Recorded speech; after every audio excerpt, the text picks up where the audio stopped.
Et bonjour et bienvenue sur la chaîne Alcine Figurines et Collections.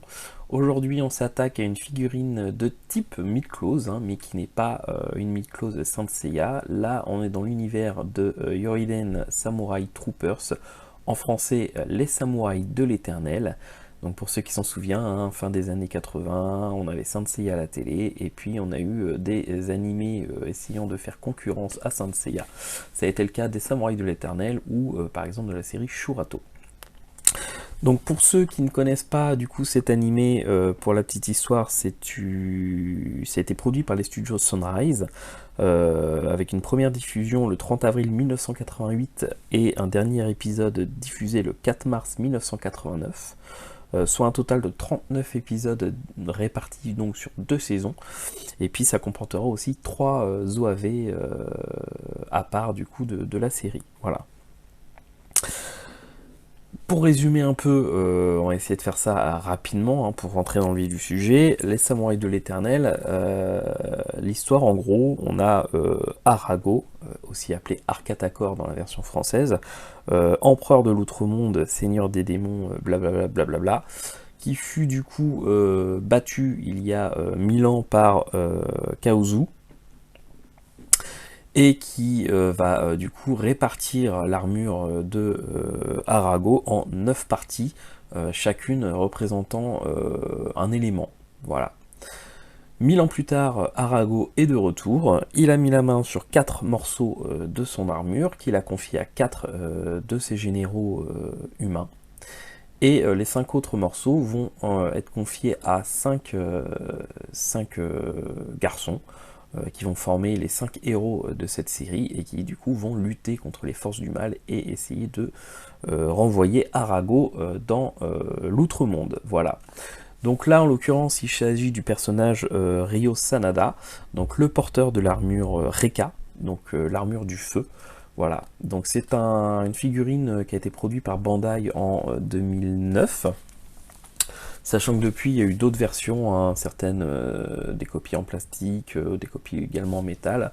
Là, bon, c'est la version Bandai, c'est celle que je possède, qui est vraiment pas mal. Donc on se retrouve avec une boîte, voilà, comme ceci, avec du coup un visuel de Ryo dans l'animé, un visuel de l'armure lorsqu'elle est sous forme de totem, et puis du coup Ryo portant l'armure. Voilà. Comme à l'époque des figurines Senseiya Vintage, ou finalement des Midclose plus récentes, on a un volet qui s'ouvre laissant apparaître l'intérieur du coup de la boîte avec la figurine et son armure. Donc c'est très bien fait. On va retrouver en haut également une image du coup de l'armure portée, enfin deux fois, voilà, le personnage avec son armure posée sur le totem et le personnage portant son armure. Donc de belles images. On voit ici qu'au niveau du casque, on a 2 casques différents, un avec la protection au niveau du visage, et puis un avec le casque ouvert. Voilà. Sinon sur le reste de la boîte, pas grand chose, rien de particulier. Voilà. On tourne sur le côté, on voit le personnage. Derrière, on retrouve un visuel de l'armure posée sur son totem. Donc la particularité de cet animé, en fait, c'est que les 9 armures étaient, donc, lorsqu'elles étaient posées sur ce qu'on appelle leur totem, étaient toutes identiques, à savoir, ça représente toujours un samouraï en position assise portant son armure. Voilà, donc évidemment l'armure change pour chacune des 9 armures, mais au final, elles ont toutes la même forme. Voilà, bon, au niveau de la boîte, je crois qu'on a fait le tour, donc ce que je vous propose maintenant, c'est de voir un peu ce que donne le personnage avec l'armure posée à côté de lui. On retrouve donc ensuite notre personnage, donc Ryo, avec du coup son armure, donc l'armure de l'élément feu, posée en forme de totem, donc les armures des samouraïs de l'éternel, lorsqu'elles sont sur leur totem, elles sont toutes représentées de la même façon, à savoir sous forme d'un samouraï revêtu de son armure qui est du coup en position assise. Et ça, c'est valable pour toutes les armures donc de cette série. Ce qui est pas mal, ça peut être pas mal de les avoir toutes alignées comme ça, sous cette forme, les unes à côté des autres, sans forcément être portées par par leur porteur, hein, voilà. Donc moi je les trouve vraiment, j'aime beaucoup cette présentation, je la trouve vraiment pas mal. Ryo, on peut le voir du coup avec son, comment dire, son armure de base, on pourrait dire, ses protections qu'il a au niveau du torse, des jambes et des bras. Et puis vraiment à côté comme ça de son totem, c'est vraiment pas mal, j'aime beaucoup. L'armure est vraiment magnifique. On va essayer de vous montrer ça d'un petit peu plus près. Hop.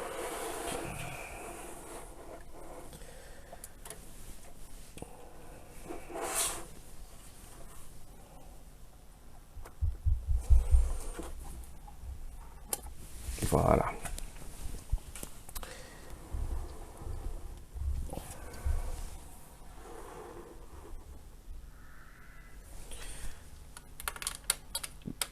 Donc voilà, on est vraiment sur les mêmes proportions, hein, que ce qu'on peut avoir avec les figurines Mid-Close de l'univers Saint Seiya. Les personnages ont exactement la même taille. Les armures, bah voilà, l'armure en métal et un tout petit peu en plastique, et vraiment une très très belle qualité, hein, un super rendu. Voilà, Ryo, le visage est vraiment bien réalisé. La chevelure est vraiment bien faite aussi.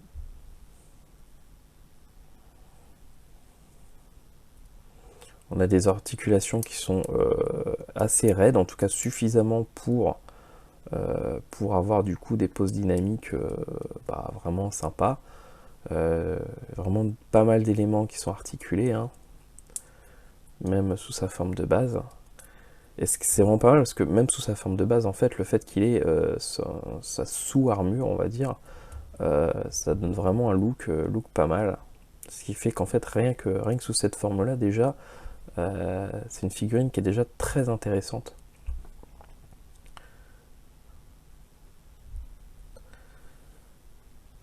Voilà, j'essaie de vous montrer un peu tous les éléments de cette figurine.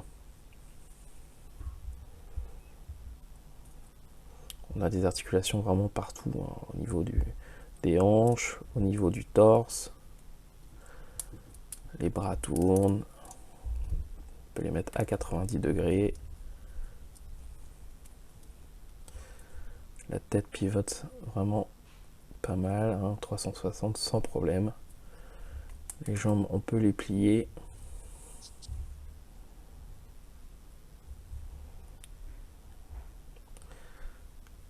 Au niveau des chevilles, on a une très bonne articulation. Regardez, même sur l'embout des pieds.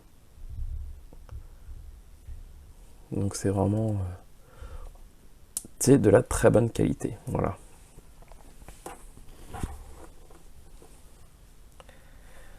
Alors, je vais essayer de vous montrer ça d'un petit peu plus près. Voilà, sous sa forme de totem. Vraiment magnifique. Un très bel objet. Très fidèle à l'animé, hein.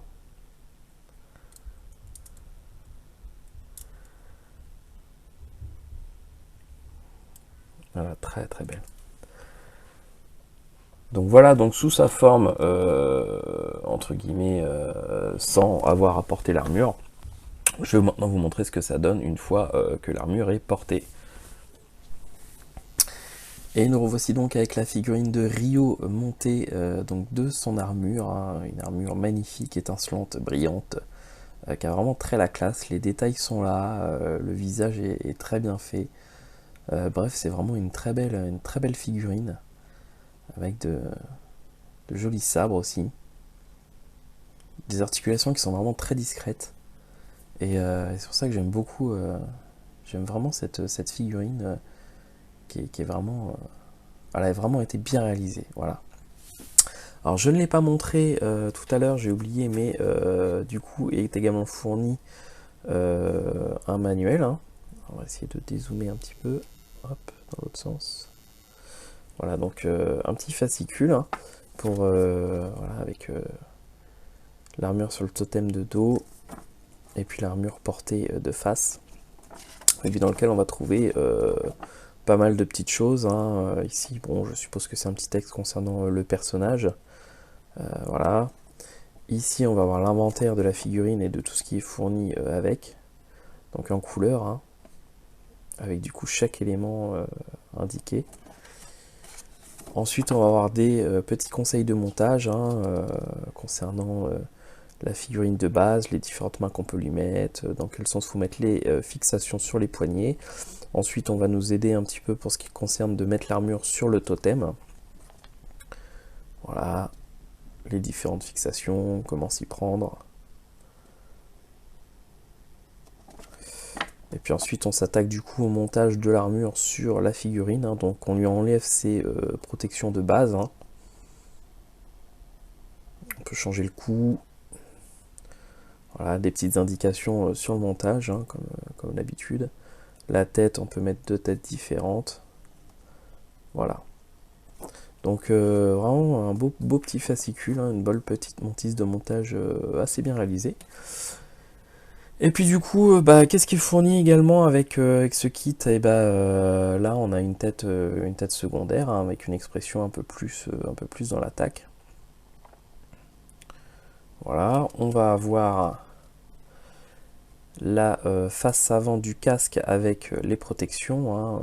Là, je lui ai mis le casque où il n'y a pas les protections, mais on peut mettre cette version-là, avec du coup les protections du nez et de la bouche qui sont activées.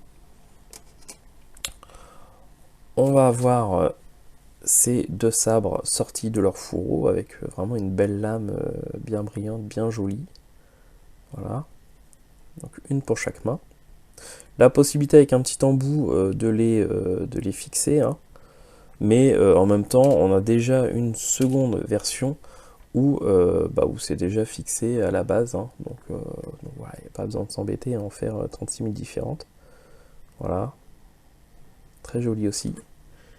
Et puis on va avoir des mains supplémentaires. Avec du coup voilà, des mains ouvertes.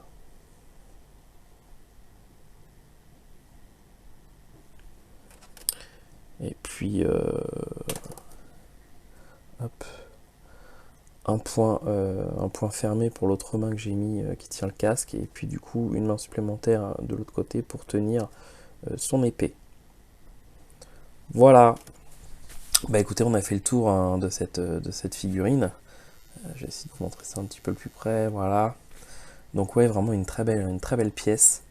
Une belle figurine de collection hein, pour tous ceux qui aiment cette série. Voilà, donc j'espère que soit je vous l'ai fait découvrir, ou soit je vous ai rappelé de bons souvenirs.